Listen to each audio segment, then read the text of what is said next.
My name is Emily. I was born in a small town near Springfield, Ohio. My life began with sadness. When I was born, my father did not smile. He did not hold me or kiss me. He just looked at me with cold, empty eyes. He wanted a son, but I was a girl. Even when I was only 8 years old, I understood everything. My father did not love me, and he did not love my mother either. Many nights he shouted, threw things, and was mean to her. One morning, he left us. He never came back. After that, my mother, Nancy, worked day and night. She cleaned rich people's houses, washed their clothes, and cooked their food. She took me with her, and I helped her carry water and clean floors. Sometimes kind people gave us their old food. Sometimes it was stale, but we ate it anyway. We lived in a tiny, broken house. When it rained, the roof leaked. Cold wind blew through the cracked windows. At night, my stomach growled with hunger, but I stayed quiet. I did not want to make my mother sad. Every month the landlord came. "Pay the rent or get out!" he would shout. My mother would beg, "Please, just a few more days." But he never listened. We were very poor. Life felt very unfair. But one thing was true. I loved my mother more than anything in the world. One very cold night, my mother held my hand tightly. Her eyes looked lost and empty. She whispered, "Emily, your life will be better now." I did not understand. She took me to a big, fancy house in another part of Columbus, Ohio. Inside, a rich old man sat in a large chair. He looked at me like I was nothing. He gave my mother a lot of money. My heart stopped. I finally understood. My mother had sold me. I grabbed her hand. "Mom, please take me with you," I cried. But she pulled her hand away. I held on to her dress, so she pushed me to the ground. Then she slapped me hard across the face. "If you follow me," she whispered with a hateful voice I did not recognize, "I will hurt you." And then she left. She never looked back. That night, my childhood ended. The old man's name was Mr. Harris. He was rich but very cruel. He shouted at his workers in his office building. He was mean to them when they made mistakes. He made me clean his black car every night. He made me wash his office floors and polish his shoes. I cried many tears, but no one cared. I was just a servant, a small and frightened girl. One night I heard him say to another man, "If that girl runs away, I'll find her." I was terrified. Days turned into months. Months turned into years. I missed my mother, but I also hated her for what she had done. One summer evening, I was cleaning Mr. Harris's study. I was very tired, and my sleeves rolled up.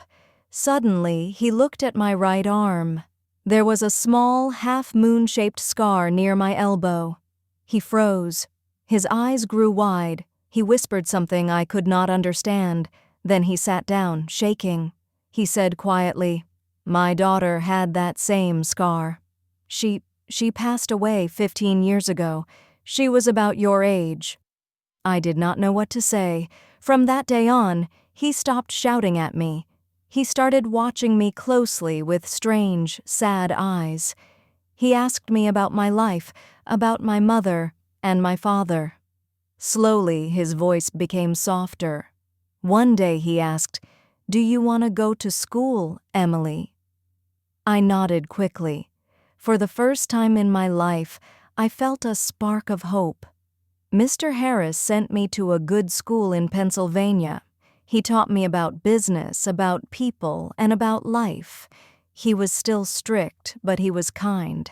Every time he saw the scar on my arm, I saw tears in his eyes.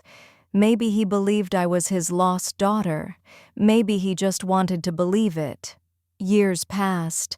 When I was 25, I became his most trusted helper. One night he said, "Emily, you are my daughter now. You are my family."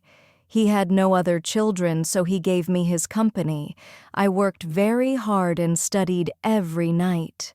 By the time I was 28, I became the CEO.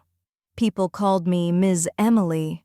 I was successful and rich, but I never forgot what hunger and loneliness felt like.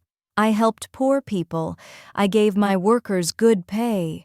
They respected me, and they liked me.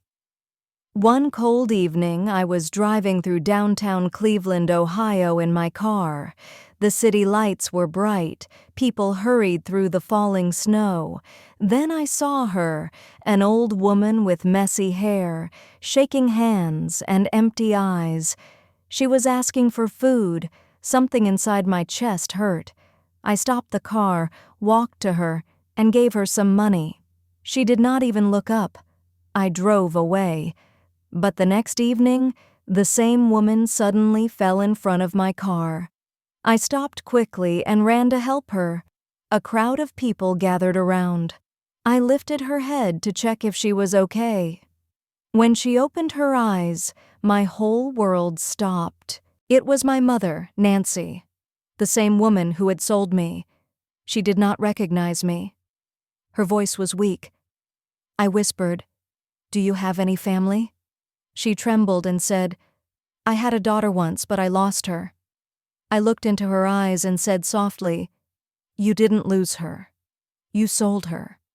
Her face went white. Slowly, she looked at my face, and her eyes widened with fear.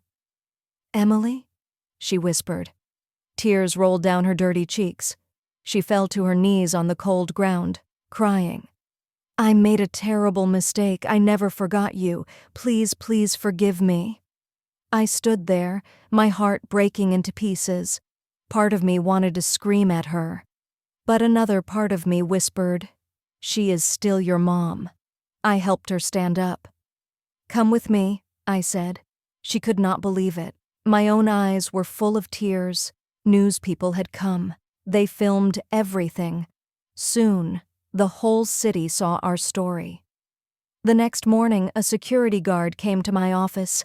"Ma'am, there's a man outside. He says he's your father." My whole body froze. I went outside. An old man stood there, thin, weak, and shaking. He fell to his knees and whispered, "Forgive me." I looked at him. This was the man who had left us.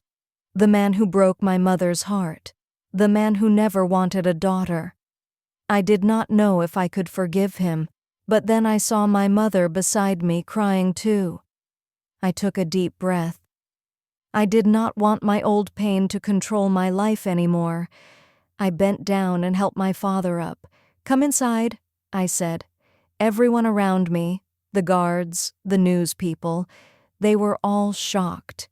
But in that moment, I felt something greater than all my success. It was not my money, my cars, or my business. My real success was my own heart. Today I live with 3 parents, the father who left, the mother who sold me, and the father, Mr. Harris, who found me again. We eat our meals together, we laugh together, and we are learning to forgive each other every day. My pain did not win. Love did. Some people think forgiveness is a weakness, but I know now that forgiveness is freedom. It frees you from the past. It lets you build a new future.